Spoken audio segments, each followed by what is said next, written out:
দশম শ্রেণীর সমস্ত ছাত্রছাত্রীকে ভালোবাসা অভিনন্দন জানিয়ে শুরু করছি তোমাদের অভিষেক কবিতাটি। তোমাদের পাঠ্য যে অভিষেক কবিতাটি আছে সেটা একটি মেঘনাদবধ কাব্যের একটি অংশ, একটি কাব্যাংশ। তো মাইকেল মধুসূদন দত্তের লেখা অভিষেক কবিতা। দেখো, তোমাদের যে পুরো মেঘনাদবধ কাব্য আছে, মাইকেল মধুসূদন দত্ত রাবণকে নায়ক করতে চেয়েছিলেন। তো তোমরা দেখো যে অভিষেক কবিতাটা সেই মেঘনাদবধ মূল যে কাব্য আছে সেই কাব্যটা কিন্তু 9টি স্বর্গে বিভক্ত ছিল। সেই 9টি স্বর্গের প্রথম যে স্বর্গটা, সেই প্রথম স্বর্গের নামই হলো অভিষেক। তো এই যে কবিতাটার নাম, এই প্রথম স্বর্গের নামও ছিল অভিষেক। তো প্রথম স্বর্গটা মোট 785টি লাইন ছিল, মানে এরকম লাইন বা চরণ, সেটা ছিল 785টি।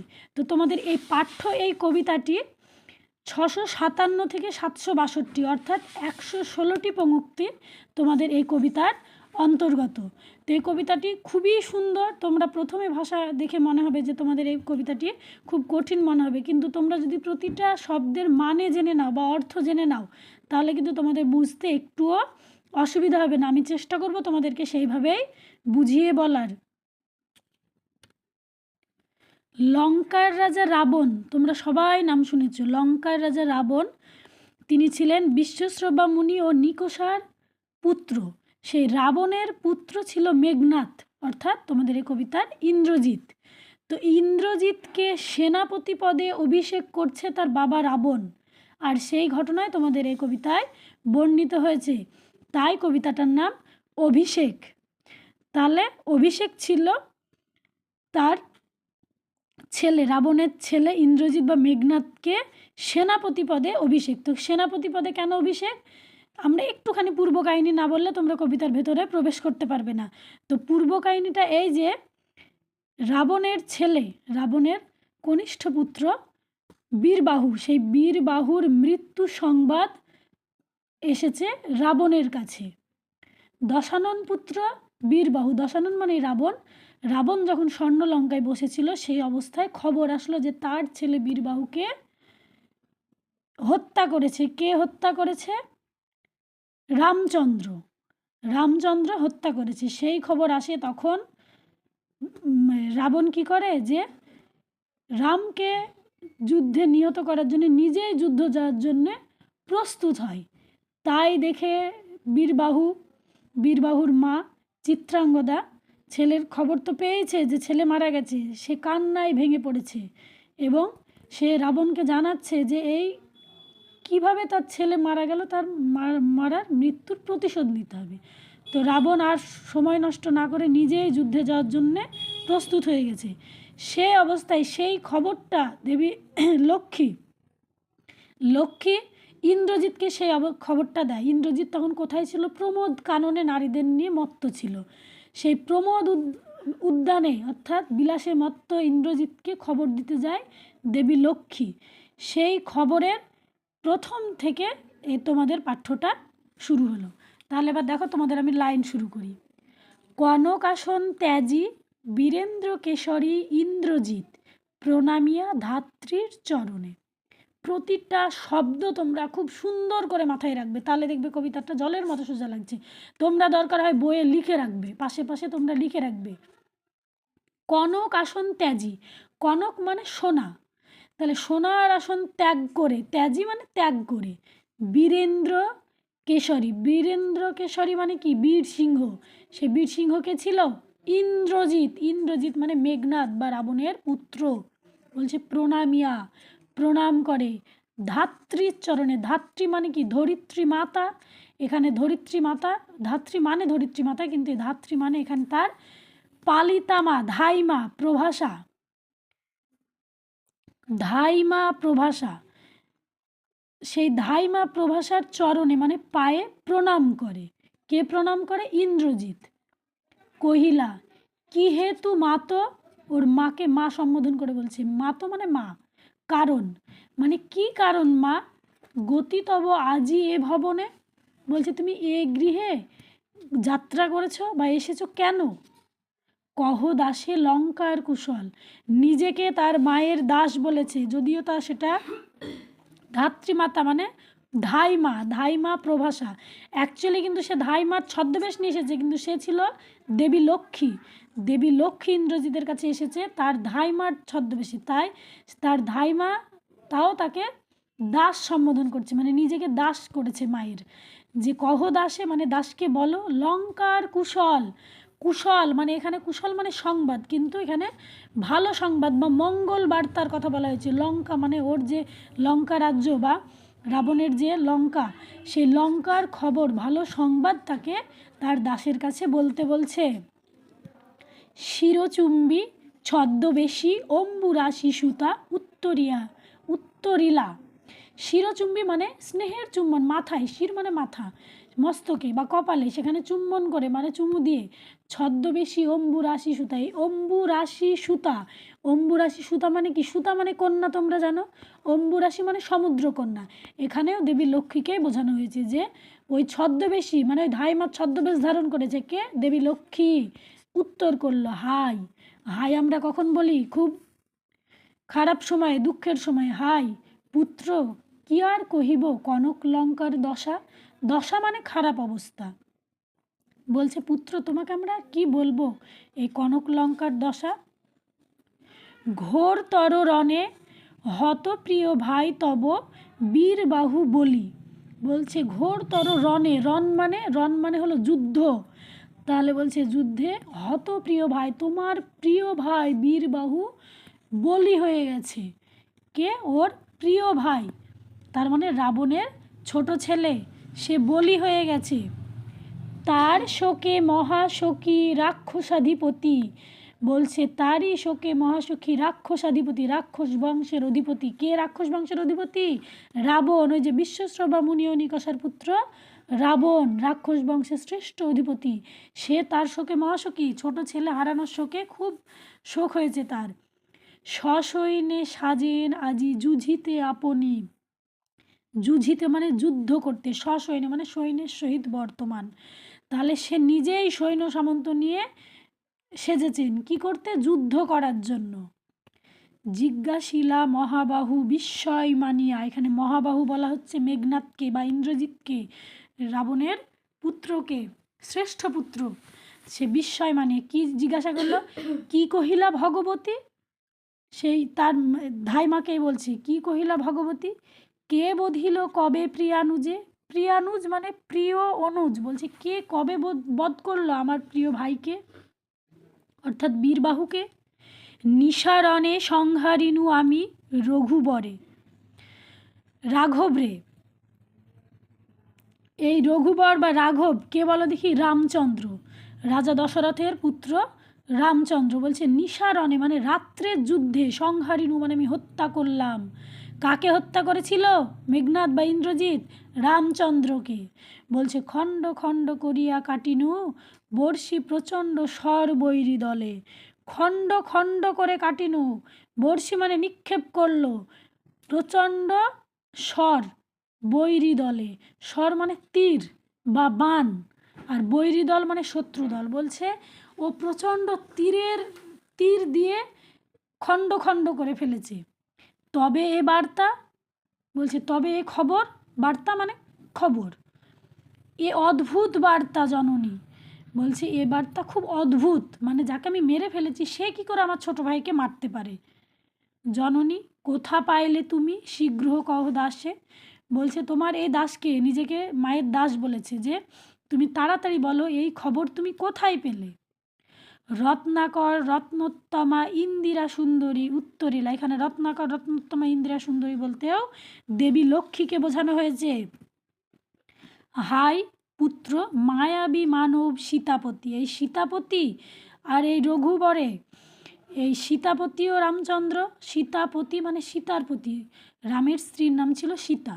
তো বলছে যে ওর মা ওকে বলছে যে সীতাপতি মানে রাম মায়াবী মানব, মায়াবী, ও মারা গিয়েও মারা যায় না। তব স্বরে মরিয়া বাঁচিল, যাও তুমি তরা করি রক্ষ কুল মান। বলছে তুমি আর দেরি করো না, তরা মানে শীঘ্র, তুমি তাড়াতাড়ি যাও, এই রক্ষ মানে রক্ষা করো, আর এই রক্ষকুল মানে রাক্ষস বংশ, তুমি রক্ষকুলমান মানে রাক্ষস বংশের মান সম্মান তুমি গিয়ে রক্ষা করো। একাল সমরে রক্ষচূড়মণি, রক্ষচূড়মণি রাক্ষসের শ্রেষ্ঠ ইন্দ্রজিৎ, মানে রাক্ষস বংশের শ্রেষ্ঠ পুত্রই হলো ইন্দ্রজিৎ। তাই কাল সমরে ছিড়িলা কুসুমদাম রোষে মহাবলী মেঘনাদ, মহাবলী মেঘনাদ কুসুমদাম মানে ফুলের গুচ্ছ, সে কি করলো কুসুমদাম সমস্ত কিছু রোষে মানে কি বলো দেখি ক্রোধে বা রাগে, এবার ওই মেঘনাদ কী করলো ওর গায়ে যেসব ফুলের আবরণ ছিল সেগুলোকে সে সব ছিঁড়ে ফেললো। ফেলাইয়া কনক বলাই দূরে পদতলে পড়ি শোভিল কুণ্ডল যথা অশোকের ফুল অশোকের তলে। ফেলাইয়া কনক বলাই মানে সোনার বালা কোথায় কোথায় পড়ে গেল, সব ছিঁড়ে ফেলে দিল। আর পদতলে পড়ি শোভিল কুণ্ডল, কুণ্ডল মানে কানের অলঙ্কারটা কি হলো পায়ের তলে দুমড়ে মুচড়ে গেল। যথা অশোকের ফুল অশোকের তলে আভাময়, এইখানে একটা কিন্তু ভালো কোয়েশ্চেন আছে, অশোকের ফুল অশোকের তলে আভাময়। অশোক গাছের ফুল খুব সুন্দর দেখতে, অশোক গাছের তলায় যেমন সুন্দরভাবে পড়ে থাকে, ঠিক তেমনই মেঘনাদ বা ইন্দ্রজিৎ সে তো রাক্ষস বংশের শ্রেষ্ঠ পুত্র ছিল, তো তার যেরকম তেজ সে যেরকম ব্যক্তিত্ব তার গায়ের আবরণ তার পায়ের তলায় শোভা পায় বা আভাময়। ধিক মোরে কহিলা গম্ভীরে কুমার, হা ধিক মোরে, নিজেকে সে ধিক্কার জানাচ্ছে, ধিক মোরে নিজেকে ধিক্কার দিচ্ছে।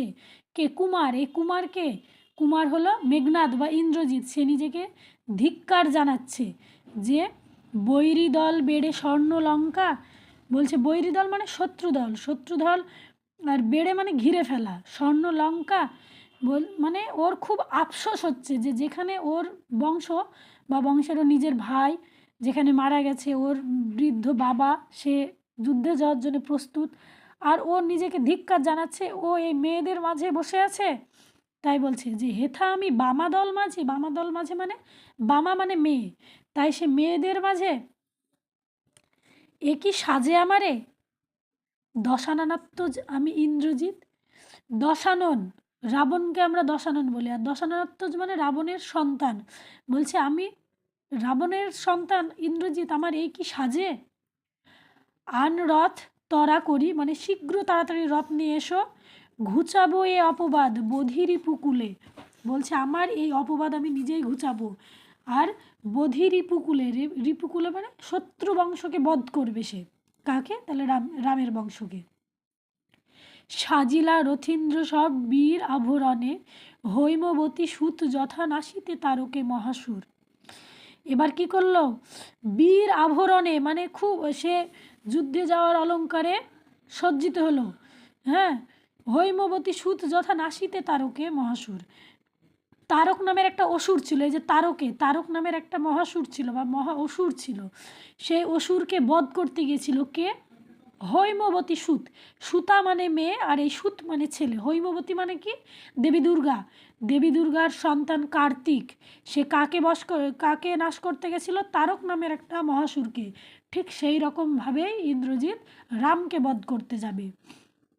আর একটা তুলনা দিয়েছে, কিংবা যথা বৃহন্নলা রূপী কিরীটি বিরাট পুত্র সহ উদ্ধারিতে গোধন, আবার বলছে যে অর্জুন, বৃহন্নলা রূপী কিরীটি মানে অর্জুন কিরীটি পুত্র, তো সে যেমন গোধন উদ্ধার করতে গেছিল বা গরু উদ্ধার করতে গেছিল, ঠিক সেই রকম সাজিলা সুর মানে বীর সমীবৃক্ষ মূলে মেঘবর্ণ রথ চক্র বিজলির ছটা, চক্র মানে চাকায় বিজলির ছটার মেঘবর্ণ, রথের বর্ণ কেমন ছিল মেঘবর্ণ, এগুলো থেকে আমার আজকে কোথাও থেকে শর্ট কোয়েশ্চেন আসবে সেগুলো বলা হয়নি, তো প্রতিটা লাইন থেকেই শর্ট কোয়েশ্চেন, আর আমি প্রতিটা শব্দের আমি অর্থ বলছি, তা থেকেই তোমরা শর্ট কোয়েশ্চেন সব পেরে যাবে, তবুও আমি আবার শর্ট কোয়েশ্চেন নিয়ে আলোচনা করব।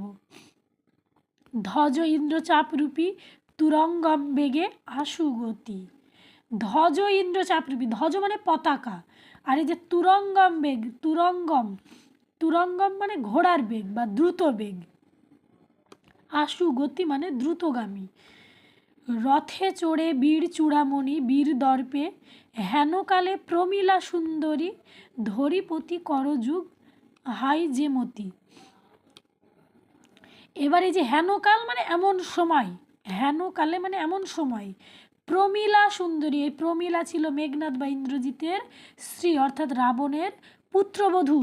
সেই সময় আসলো ধরিপতি করযুগ, ধরি মানে ধরলো, পতি মানে ওর স্বামীর, করযুগ মানে তার হাতের, কর মানে বাহু, 2 হাত ধরলো।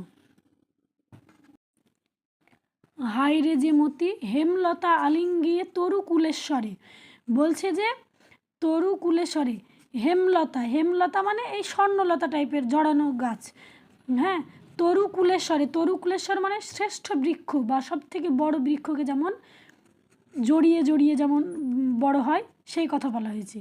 কহিলা কাদিয়া ধ্বনি, এখানে ধ্বনি বলতে প্রমীলাকেই বোঝানো হয়েছে, ধ্বনি মানে মেয়ে, কাদিয়া ধ্বনি, কোথা প্রাণ সখে রাখিয়ে দাসীরে কহ চলিলা আপনি, বলছে প্রাণ সখা তুমি এই দাসীকে রেখে তুমি কোথায় চললে, কেমনে ধরিবে প্রাণ তোমার বিরহে এ অভাগী, নিজেকে অভাগী বলে বলেছেন, কে প্রমীলা নিজেকে অভাগী বলেছে যে তোমার বিরহে এই প্রাণ কেমন করে থাকবে। হায় নাথ গহন কাননে ব্রততি বাঁধিলে সাধে করি পদ, যদি তার রঙ্গ রসে মননা দিয়া মাতঙ্গ যায় চলি, তবু তারে রাখে পদাশ্রয়ে যূথনাথ। এখানে হায় নাথ গহন কাননে, গহন মানে গভীর, আর কানন মানে বন বা জঙ্গল বা অরণ্য, বলছে যে যেমন ব্রততি বাঁধিলে সাধে সাধে করিপদ, করিপদ মানে হাতির পা, তো হাতির পায়ে যদি ব্রততি লতা যদি আটকে যায়, যদি তার রঙ্গরসে মননা দিয়া মাতঙ্গ চলে যায়, এই মাতঙ্গ মানেও হাতি, ভুজঙ্গ মানে যেমন সাপ তেমন এই মাতঙ্গ মানে হাতি, আর তুরঙ্গ মানে ঘোড়া, তো তোমরা মনে রাখবা যে মাতঙ্গ মানে হাতি, তো চলে যায়, তবু তারে রাখে পদাশ্রয়ে যূথনাথ, তো বলছে তবুও তাকে কিন্তু পায়ের আশ্রয়ে রাখে। যূথনাথ মানে এখানে যূথনাথ বলতে হাতিকেই বোঝানো হয়েছে, পশু পাখির দলের সর্দার যে, হ্যাঁ, পদাশ্রয় দেয়, পায়ে আশ্রয় দেয় যূথনাথ। তবে কেন তুমি, তাহলে তুমি কেন দেবে না গুণনিধি ত্যাজ কিঙ্করীকে আজি, বলছে যে এই কিঙ্করী মানে দাসী, হ্যাঁ, তাহলে তুমি কেন এই দাসীকে ত্যাগ করছো। হাসি উত্তরিলা মেঘনাথ, এবার ইন্দ্রজিৎ বা মেঘনাথ হেসে উত্তর করলো, কি উত্তর করলো, ইন্দ্রজিতে জিতি তুমি সতী, এখানে সতী বলতে প্রমীলাকে বোঝানো হয়েছে, বলছে সতী তুমি এই ইন্দ্রজিৎকে জয় করেছো বা জিতেছো,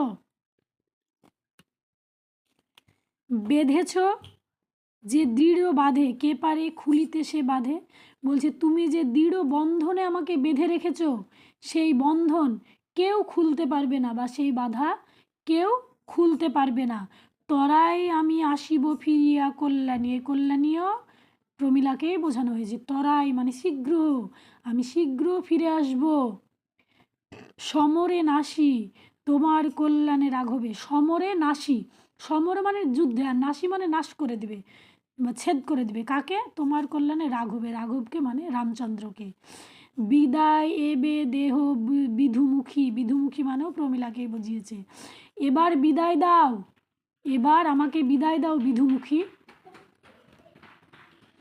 উড়িল পবন পথে ঘোরতর রবে, রথ বর হৈম পাখা বিস্তারিয়া যেন উড়িলা মৈনাক শৈল অম্বর উজলি, তাহলে উঠিল পবন পথে, পবন মানে বাতাস, ঘোরতর রবে রথবর, এবার ওই রথটা পাখা উড়িয়ে, হৈম পাখা বিস্তারিয়া মানে ওর স্বর্ণ পাখা মানে সোনার পাখা বিস্তার করে সে উঠতে লাগলো, মৈনাক পাহাড় আকাশ, অম্বর মানে আকাশ, সিঞ্জিনী আকর্ষী রোষে টঙ্কারিলা ধনু বীরেন্দ্র, সিঞ্জিনী আকর্ষী রোষে, সিঞ্জিনী মানে নূপুর, আবার হয় যে ধনুকের ছিলা, ছিলা জানো ধনুকের গুণ যেটাকে বলা হয় সেটা ছিলা, টঙ্কারিলা ধনু, টঙ্কার ওই ছিলার শব্দটাকে বলছে, ধনুকের ছিলার শব্দ, বীরেন্দ্র, পখীন্দ্র যথা নাদে মেঘ মাঝে ভৈরবে, এই যে পখীন্দ্র মানে ওই গরুর পাখিকে বলা হয়েছে, হ্যাঁ,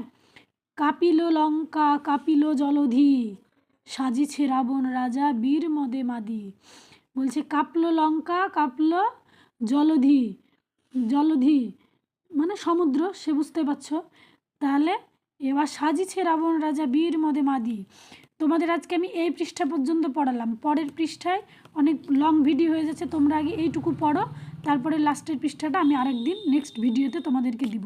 আর নেক্সট ভিডিও পেতে তোমরা সাবস্ক্রাইব করে রাখো, ভালো লাগলে লাইক ও কমেন্ট করে রাখো।